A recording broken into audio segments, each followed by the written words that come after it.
You're listening to the Synergy Leadership Podcast, a discussion with engaging, empowering, and enlightening leaders about the greatest competitive advantage in business and entrepreneurship that often goes unrecognized: a team's energy.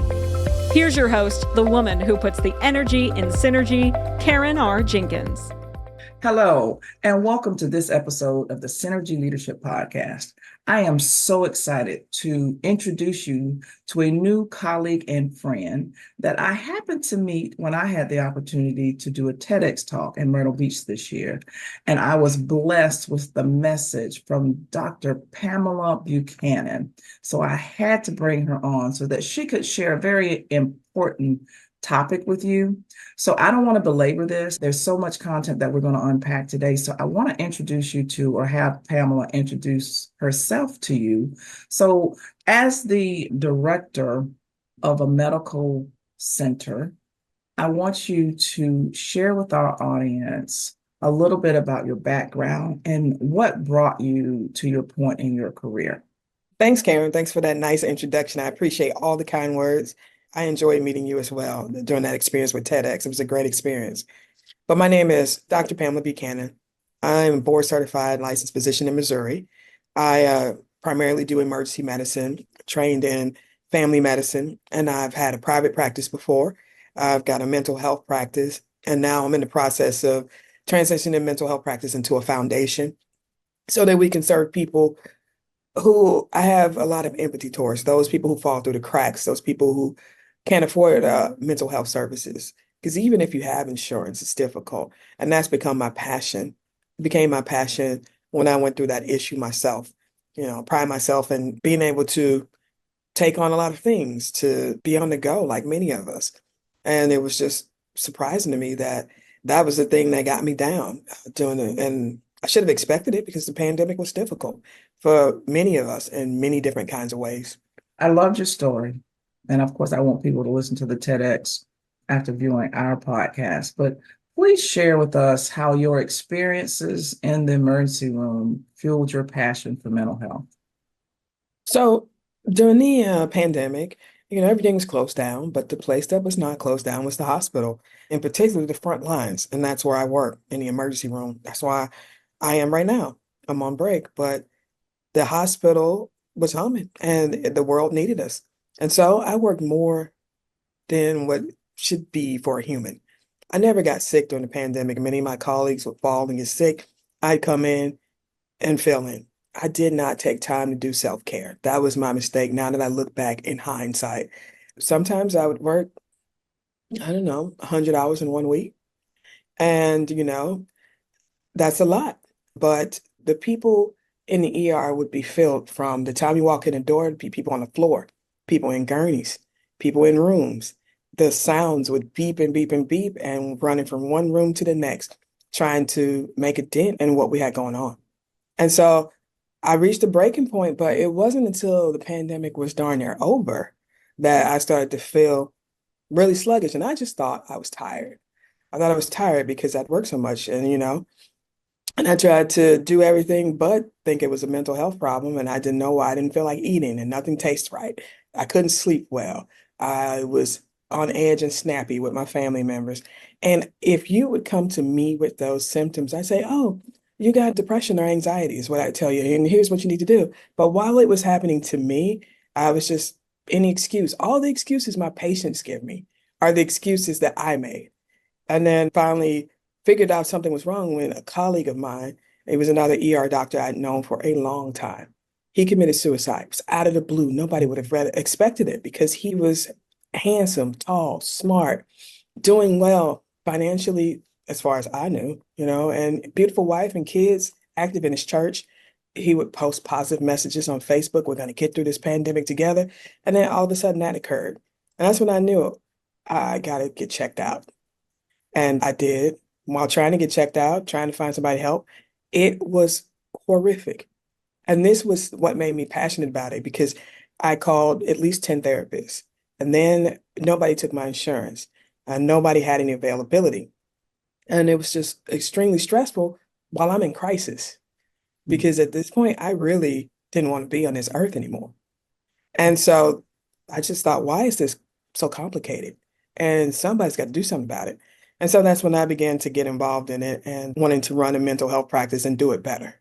So you, as a ER physician, recognized that you needed help, a medical professional, and you even had challenges trying to get access to the proper care that you needed at the time that you were in the middle of a crisis. It was a horrible time. And then I can tell you as an ER doctor, we don't like to deal with mental health issues in the ER because we're dealing with heart attacks and strokes and septic patients. So it's hard to weave that in, but we have to because that's the catch-all. The ER is the catch-all. When there's nowhere else to go, you go there. And I used to get so perturbed that so many people would come to the ER for mental health issues. Now I know why, because you can't otherwise go through the proper channels unless you are connected or have a lot of finances. Wow. So the other thing I loved about your story was that, mental health is not something, especially in the African American community, that we talk about. And then it's not something, I think it's just now getting into the normal social rounds. But even for those people who did recognize that they needed help from a socioeconomic perspective, there were people that needed it, recognized that they needed it, because of their socioeconomic status, they didn't have access. So talk to us a little bit about what you found there. That's the biggest problem. And it's so sad because I feel like health is from the top down.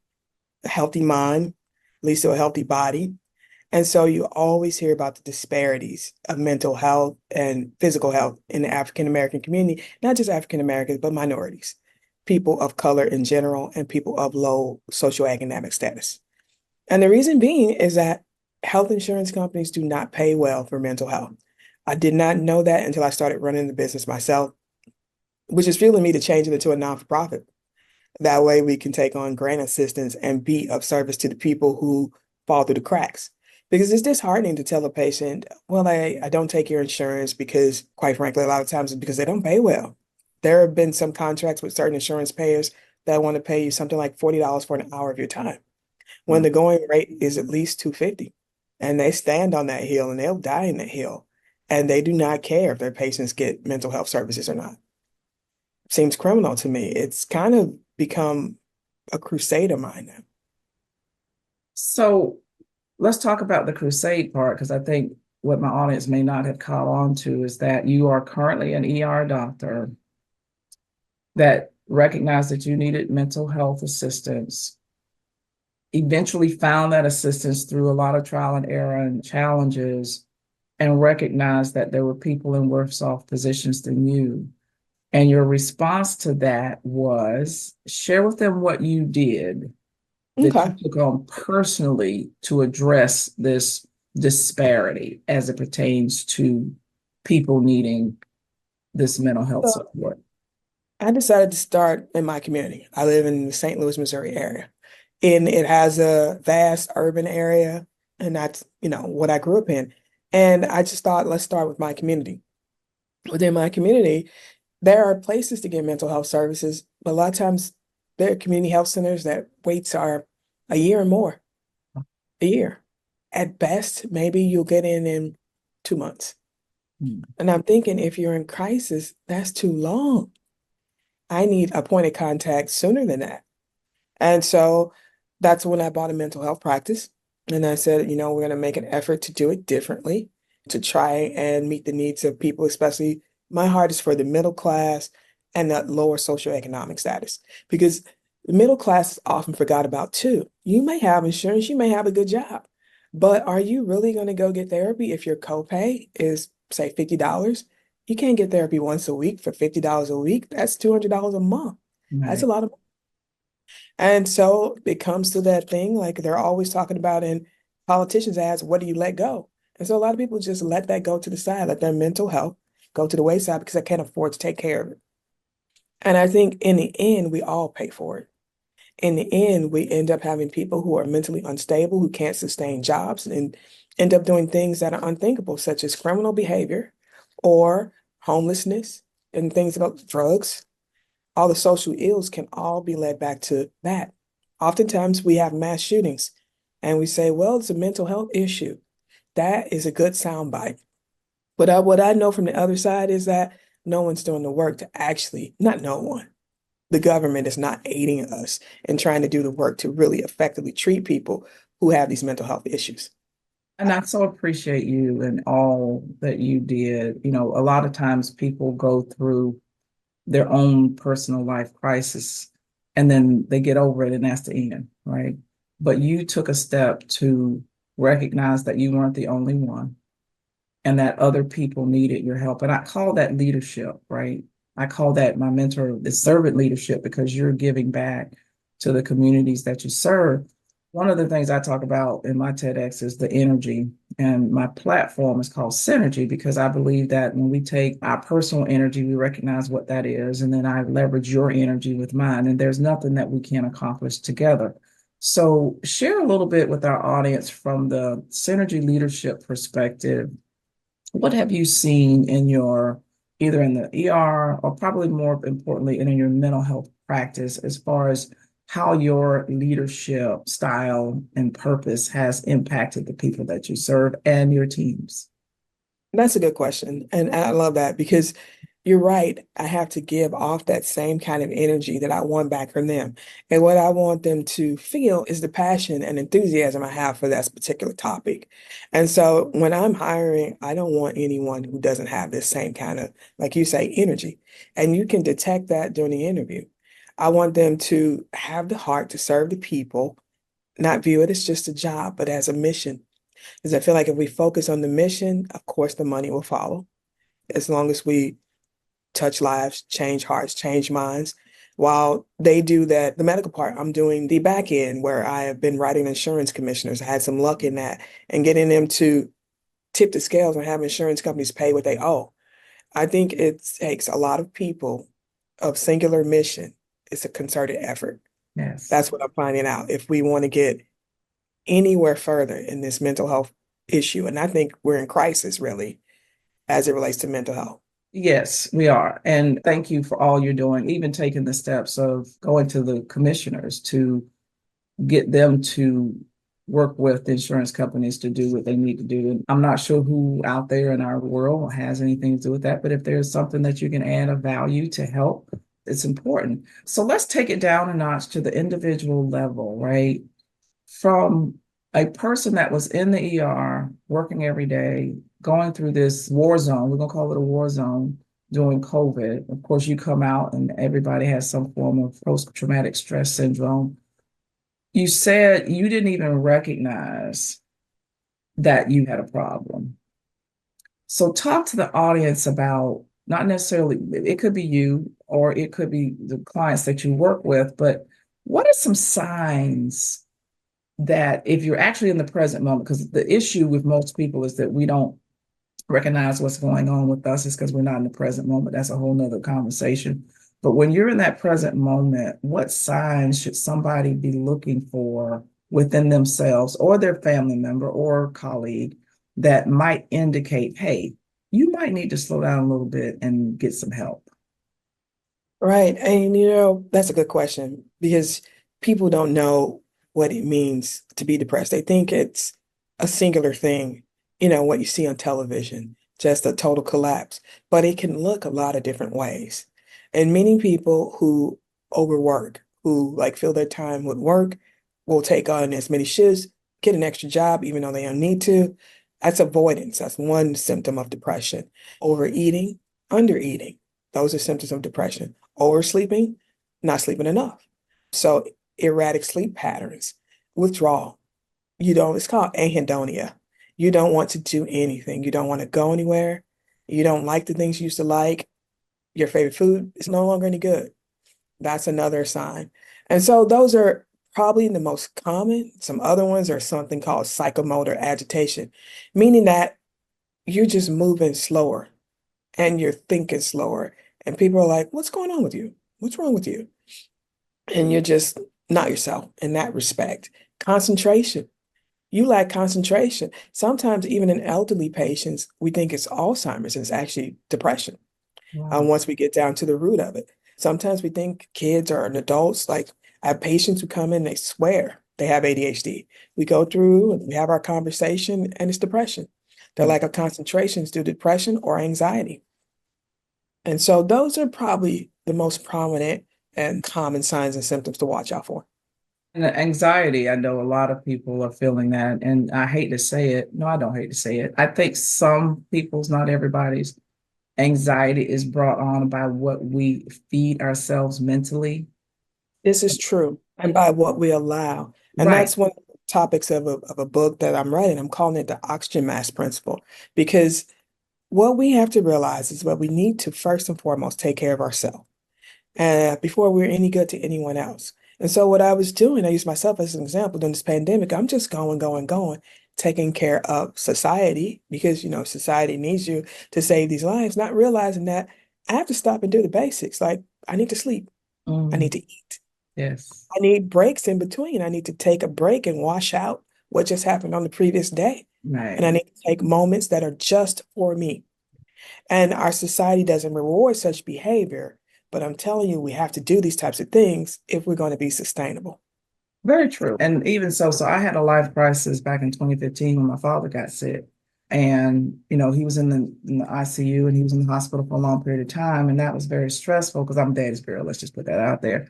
But prior to that, I was watching all the shows, the How to Get Away with Murder, the Scandal, the Hmm. very suspenseful, up and down, up and down. Then you watch social media, you watch the news all day long, and literally, I had to give it all up.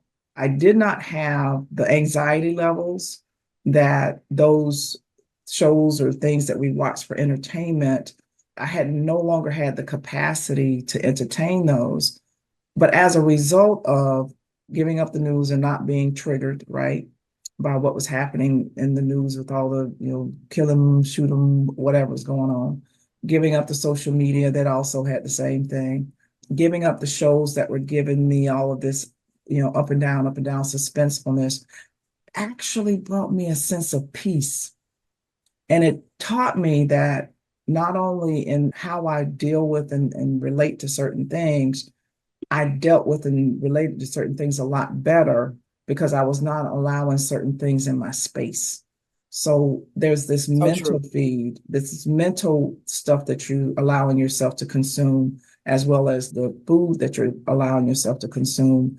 But when you take control and say, hey, look, let me step back, let me have a moment of what? Silence? Yeah. A moment of silence is key, right? Meditation, I found, is very important in my life. People do the prayer. And here's what I say about people that pray. People that pray don't really have a conversation with God. They just, spewing stuff at him because as soon as you finish saying what you have to say, you say amen. And that's the end of the conversation. That's a monologue. So for me, it was let's have some prayer, but then let's have some quiet time. And then he wanted to say something back to me. So now we Mm. have a conversation going. So I think they're just things that we have to be conscious of and cognizant of as we're going through our lives to take care of ourselves. And one of those things is to not let external media, news, other things that we say are entertainment put us on a heightened level of stress. And those are very important points. I stress to my patients balance. Balance in just about any and everything. If you like to watch TV, that's okay. But I grew up in a household where it was limited, and I do that now with my children. And that helped me be a better student. And now as an adult, I tell myself, you get an hour a day if I'm going to watch television. And a lot of times it doesn't make the cut because I take inventory of what I need to do each day. And there's, several books that I like one book called The One Thing, and then there's another book called The 5 Second Rule. These books kind of help you figure out what is really important in this day. And so each day when I wake up, I will not check an email until I get up at 5. I won't check an email until about 8. Because those first 3 hours of the day, it's been proven scientifically your heightened productivity. Mm. And also, it's the best time of the day for me to get my me time because everyone else is asleep. And so I can get my prayer in, I can get some exercise in, I can make the probably one of the few not rushed meals I can get all day because at the hospital, all the other meals will be rushed. And just focus, meditate, pray, just be me and figure out what do I have to get done today and what do I want to get done today. And so make that a list in my little planner And that's what I do. Because what we have done is we filled our days up with too much stuff and we cause our own mental health collapse a lot of times. A lot of it's self-inflicted, down to parents who schedule your kid for every sport. Why? It's bad for him and it's bad for you. He's going to Mhm. get an overuse injury, break his little arm at a young age because he's playing too many sports. And you're going to get worn out because you're having to go and do too many things on top of being a job, on top of the other children. And so that's one of the things that I am realizing that I didn't do well, and I'm teaching other people to do that better, to Excellent. focus on them so that they can be better for everyone else. And you're right, it's overstimulation, it's overactivity. I agree with that, especially with the parents. We've been Balance is the oversold. We've been we, oversold as a we have society. we have been oversold. I tell people, back in the day when we grew up, it was a marketing person that was marketing to us, and then all of a sudden the marketing firms got together with a marketing PhD and probably a psychologist PhD and put them together to say, well, how can we stimulate the brain and make them want to buy, without doing it, it's more subliminal message so that now we're not ourselves unless we buy this product. We're not the best version of ourselves unless we have this thing. We're not whatever. I'm okay. And if you're present and you can recognize that, then you don't go and fall for it. But if you're not present and you're not paying attention, you too will assign your self-worth or who you are or your life happiness to whatever the television or the media is telling you it is. And if you haven't learned it by now, I can tell it's scientific because they have a lock on trying to make us think that we have to do these certain things. yeah, very true. And we do not have to do all these things. We don't have to do these things. You look at social media, and I can't remember the name of the show on Netflix, but there's a Netflix show, it's a documentary. The guy that made the like button talks about how Mhm. he wish he never made it. It was not intended for where it is now, and especially when you talk about the kids, they get their self-value by what they post and how many likes they have. That is The, sad. the biggest thing a person can do, when I have adolescent patients, delete the social media app. Yep. There's nothing wrong with the social media. Actually, it's a blessing and a curse at the same time. I use it, but I am structured enough to know that it gets an hour a day. Mm, And I make my social media post on Sunday, and just once a week making posts. I'm not constantly making content because it's too consumptive. right. And for a while, I was trying to do it daily, daily, daily. And I realized in my own personal space, I felt some kind of way. It was draining. It was anxiety provoking because you feel like maybe you're not posting enough, you're not doing enough. Maybe this person is doing that. Maybe you should do it. Right. You have to run your own singular race and just do what you can do. Again, map out your day, figure out what's important to you. For me, my hierarchy is God, family, job, and job is way down below family.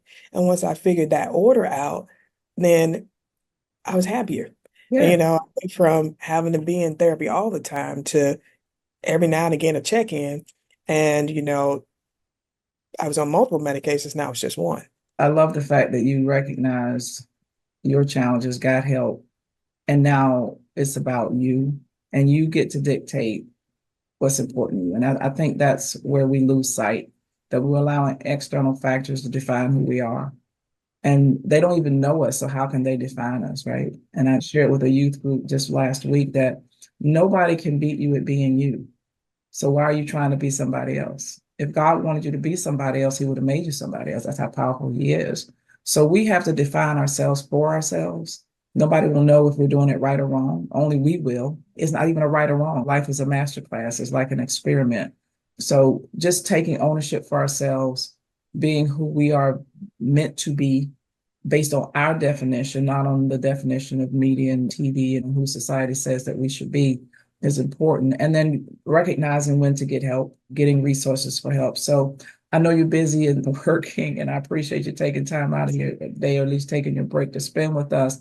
So I want to wrap us up. A couple of questions before we close out. Of everything you've experienced in your leadership journey, what are you most proud of?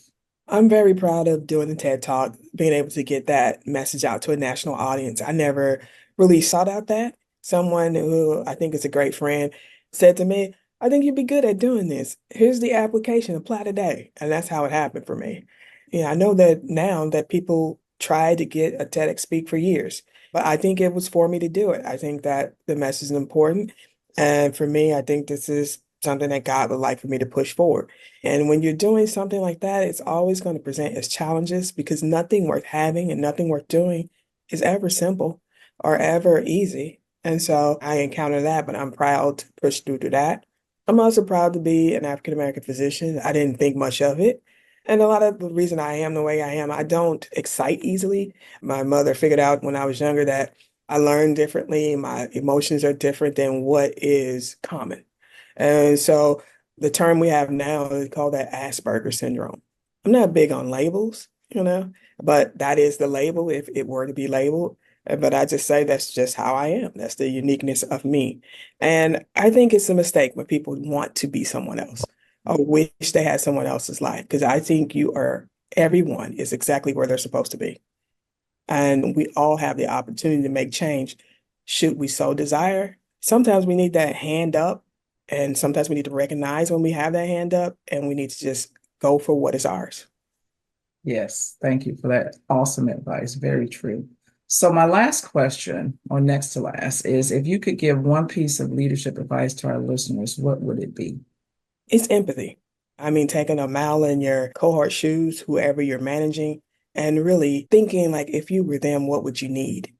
And trying to be what they need while serving the needs of the company. Both can be true at the same time. I'm learning that as I go.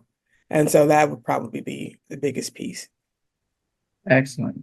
Dr. Pamela Buchanan, I would love for our audience to have an opportunity to witness and hear your awesome TEDx speech. So tell us it's on the YouTube channel because we It's got definitely up by YouTube. So what is the title? And I know we can Google your name, Dr. Pamela Buchanan, but what is the title of your TEDx talk?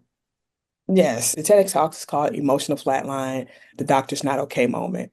And in that I speak about, like we just talked about, my time in which I went through a period of depression and it got to a very dark place, surprising myself. And it chronicles how I went and got help, and also talks about in therapy, we go through what makes you you. And we talked about when I was growing up, I was different. And sometimes people would label that as not right or what's wrong with her. And my mother had faith and she helped me navigate that, get the help I needed to where you wouldn't know I had any issues. I was able to navigate it quite successfully.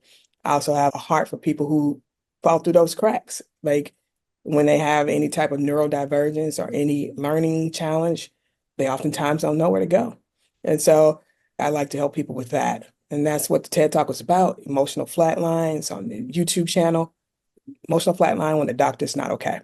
And it was a phenomenal TEDx talk. So I encourage all of you to go out and take a look at it. So Dr. Pamela Buchanan, if our audience wanted to reach out to you for more information, to have you come and speak or whatever, what is the best way for them to reach you? The best way right now, like I'm in the process of developing a website, but LinkedIn is Dr. Pamela Buchanan. That's probably the most proficient. I use that more than my Facebook and my Instagram. Excellent. Thank you again, Dr. Pamela Buchanan, just for being you, for sharing your story, for reaching out to society and helping those that need help at the time that they need it, and for sharing your story with us on your TEDx talk.